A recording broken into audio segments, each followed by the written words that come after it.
This channel does not promote any violent, harmful, or illegal activities. All content provided by this channel is meant for an educational purpose only. Top quality और consistent performance के लिए सिर्फ silver pump नाम याद रखना।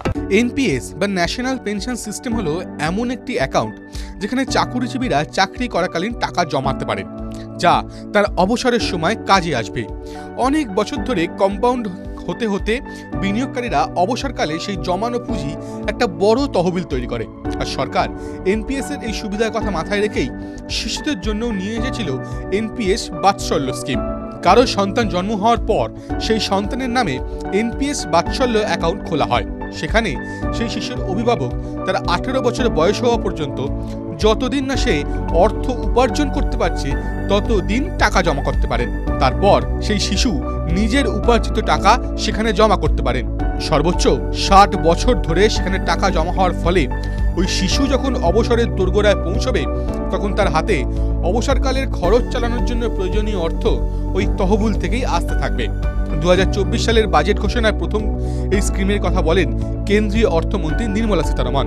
তারপর 2024 সালের September মাসেই লঞ্চ হয় এই স্কিম। যদি কেউ দৈনিক 20 টাকা হিসেবে বিনিয়োগ করে তবে কোথায় গিয়ে দাঁড়াবে তার সেই বিনিয়োগ? ধরে নেওয়া যেতে পারে কোনো শিশু যার জন্ম এই বছরের 1 জানুয়ারি, সে যখন রিটায়ার করবে তখন সেটি কত টাকা পাবে? শিশুর জন্মদিন 1 জানুয়ারি 2025 বাৎসরিক বিনিয়োগ 7,300 টাকা বাৎসরিক বিনিয়োগ, দৈনিক 20 টাকা হিসেবে ধরলে।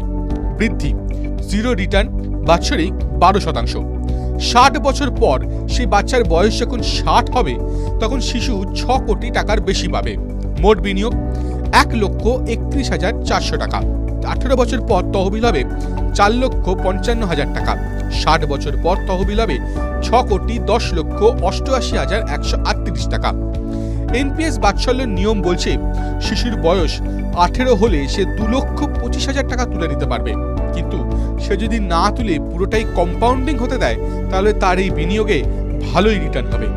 রিটার্ন 12% না হয়ে যদি 10% হয় তাহলেও যে পরিমাণ টাকা পাওয়া যাবে তা নেহাতি খারাপ নয়। হিসাব বলছে বাৎসরিক 10% হিসাবে রিটার্ন এলে 60 বছর পর 2,63,69,576 টাকা পাওয়া যাবে। শেয়ারে বিনিয়োগ করতে চাইলে সেই শেয়ারের বিষয়ে যথাযথ তথ্য অনুসন্ধান ও অ্যানালিসিস করুন। এই ভিডিও শুধুমাত্র শিক্ষাগত উদ্দেশ্যে। টিভি9 বাংলা বিনিয়োগের কোনো উপদেশ দেয় না। যে কোনো বিনিয়োগই বাজারগত ঝুঁকি সাপেক্ষ, ফলে আগে বিনিয়োগ সংক্রান্ত সমস্ত নথি সাবধানে পড়ে নেবেন, তারপর বিনিয়োগ নিয়ে সিদ্ধান্ত নেবেন। টিভি9 বাংলা ডিজিটাল।